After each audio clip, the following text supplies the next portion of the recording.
superior to inferior glide. Wait, are we doing a new thing? You're ready to go? Sorry. Okay, I'll be performing index distal clavicle superior to inferior glide. So the patient's going to be laying supine. I'm going to be taking the patient's arm into abduction right here, supporting the elbow.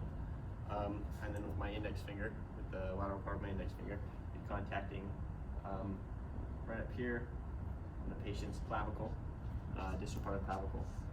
And I'll be doing a S to I inferior thrust, so joint play, maybe performing a covered thumb, distal clavicle, inferior to superior glide. So I'm going to be taking the patient's arm, laying between my legs, right there. Be asking the patient to cover up breast tissue and move it to the side. I'm going to be taking my my outside hand, thumb, placing it on distal clavicle. I'll be supporting with my pisiform in a I to S movement and baby thrust. Clavicle with distraction, anterior, posterior glide. Taking the patient's arm across the body, and have the patient cover breast tissue over the side. Right there, contacting distal clavicle with my hypothenar, and I'll be doing a baby thrust with distraction. Distal clavicle with distraction, posterior to anterior glide. So I'm going to take the patient's arm, supporting it out here with a slight distraction to help me get underneath the clavicle. With my digits, I'm going to be finding the joint space and adding baby thrust. Clavicle, superior to inferior glide. So I'm holding the patient's arm out here, contacting it, her distal clavicle with the web of my hand. I'm going to be pressing S to I, joint play, and baby thrust. Proximal clavicle with distraction, A to P glide. I'm taking the patient's, or on the IPSI lateral side, I'll be taking her distal clavicle with my hypothenar. Actually just hitting this as a proximal clavicle. And I'm going to ask her to hold her breast tissue and cover it and move it. From here, hypothenar, distal clavicle. From here, my line of drive is an anterior to posterior glide. Clavicle, superior to inferior glide. So I'm going to ask the patient to cover her breast tissue. And from here, I'm going to be contacting her proximal clavicle. From here, I'll be using my thumb for that, and then I will reinforce with my Pisiform. Is it Pisces? Sure. Okay, with my, or I'm going to say I have a hypothenar. And from here, I'll be inducing a superior to inferior glide. So I'm performing a covered thumb proximal clavicle with knee extension, keeping her arm in between my knees, asking her to cover her breast tissue. I'll be taking my thumb to her proximal clavicle, and then inducing an inferior to superior glide.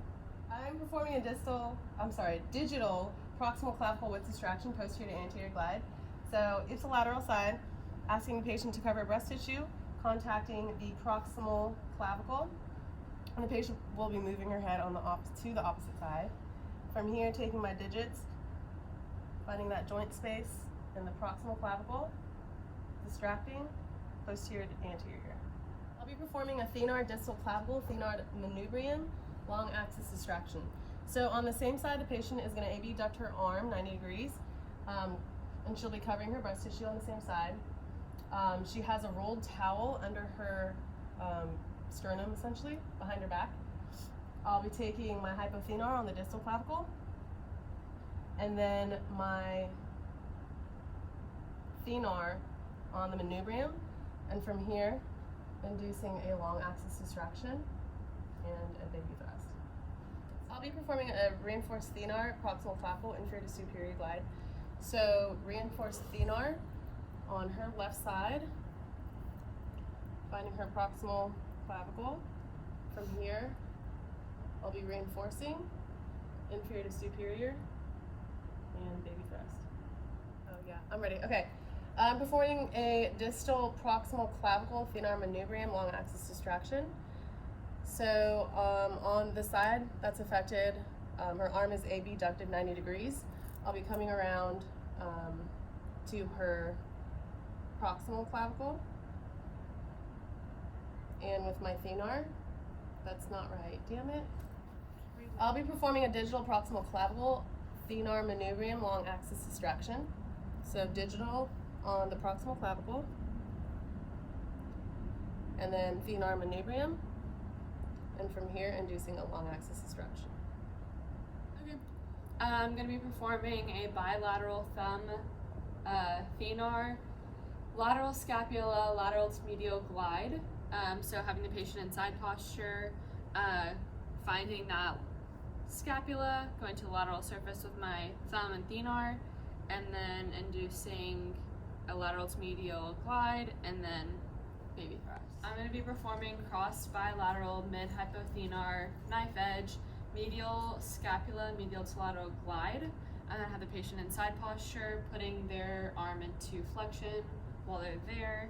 I'm going to be contacting the medial aspect of the affected scapula, finding it here, and then distracting this way with one hand and the other way with my thenar, and then inducing a baby thrust. I'm going to be performing a bi-manual digital thenar grasp scapula rotation, inferior angle, lateral to medial. So what I'm going to have the patient do is put their arm into behind their back, and so that I can already have it in the motion that I want it to go, and then grabbing onto the scapula and doing a lateral to medial rotation. I'm ready. Mm-hmm. I'm going to be performing bimanual digital thenar grasp scapula rotation, inferior angle, medial to lateral, putting the patient's arm into flexion and kind of abduction right here above their head, grabbing onto the inferior angle of the scapula with my thenar, bimanual thenar, inducing kind of a lateral to medial or medial to lateral rotation, getting to the end range, and then baby thrust.